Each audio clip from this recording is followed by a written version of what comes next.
Good morning, everybody. Thanks for being here. We're going to keep fighting for student athletes in Tennessee.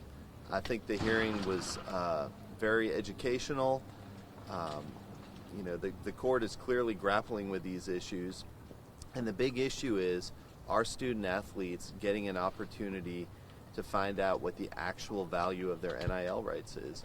And one of the things most interesting that we heard is that even the NCAA is a little unclear on the NIL rules. At one point we heard that the student athletes are able to talk about NIL opportunities.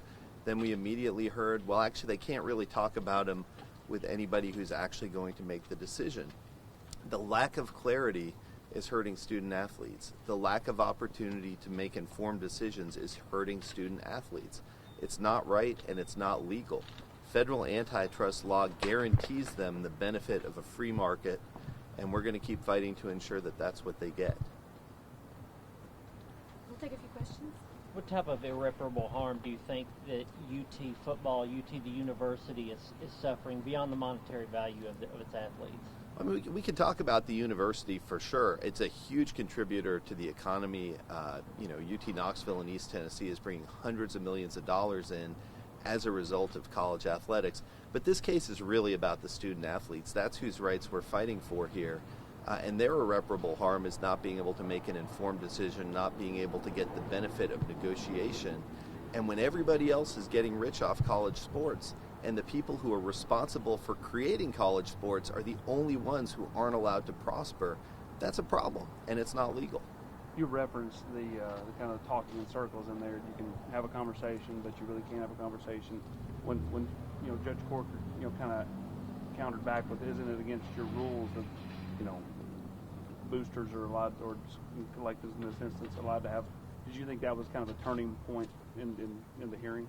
Well, I never want to read too much into any one comment because there are a lot of factors at play. We got a thoughtful judge who's going to look at all the arguments in the record. But I think it's important for the public to understand that these kids are subject to potentially severe penalties for rules that have been changing over the last few years and that still today in a federal courtroom aren't totally clear. And it's not right to subject people to serious punishment when they don't know what rules they're supposed to be following. So I did think that was an important point that came up. About Tennessee's law, the NCAA made a point that they think the relief you all are seeking is against Tennessee's law. Can you explain why that's not true? Yeah, so Tennessee's law says you can't pay somebody for attending the university, but obviously if you're paying them for their NIL rights, one of the factors is where they play. If somebody's playing football at Harding University, their NIL opportunities are probably a lot different than their NIL opportunities at, say, the University of Tennessee. And that's just a result of the market and the fan following. So where you go to school is going to factor into your NIL value. But you can't pay someone just to go to school. That's pay for play. And it's a weird distinction for sure. But that's where the law is. You can pay someone for their NIL rights. Those are intellectual property rights that they have. You can't just flat out pay them to go to school.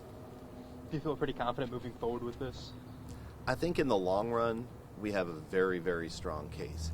I don't want to make predictions about the preliminary injunction. I think we put on a great case in there. We had a great argument. You never know which way it's going to go, but in the TRO order, the judge said that we are likely to prevail on the merits. I continue to think that that's right. The law is what the law is, and we have very strong arguments on behalf of Tennessee student athletes. For people that are ignorant about a lot of this, do you think it's important to note that, as you said, in the long run, you got to think big picture. This is a small battle than the bigger picture.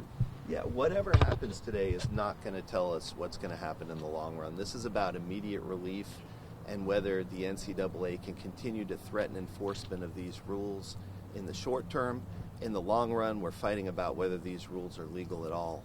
And that's the most important part of it. That's the big fight.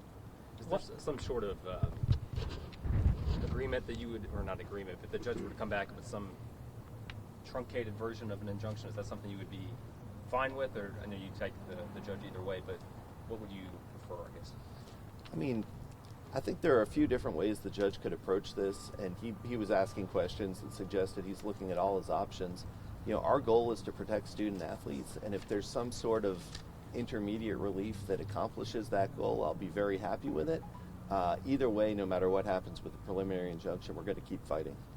Can you see why an athlete maybe a recruit would have a difficult time distinguishing between what they can or cannot do in NIL?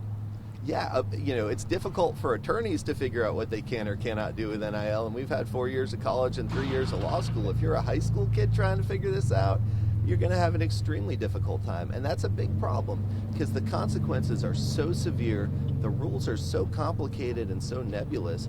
It's not right to subject these kids to this, this unknowable situation where they're putting their necks out there and they don't know whether they're going to get in trouble. They're making these big decisions that are going to have serious financial and educational implications for the rest of their lives. It is not the environment to have complicated, obscure rules. It's your understanding that regardless of whatever the injunction is, if you were to grant it, would be nationwide. It seems like both the NCAA and the state of Tennessee has agreed that would be the appropriate action. I mean, that's what we're asking for here. Listen, if he were to say that it only applied to Tennessee and Virginia student athletes, meaning student athletes either from here or coming here, that would be just fine with me. But I think there would be significant competitive implications from that. We want to protect the rights of our student athletes, and it seems like the fairest way to do that is to have a nationwide injunction here. A couple more questions. What do you have? More questions? All right, General, anything else you'd like to add?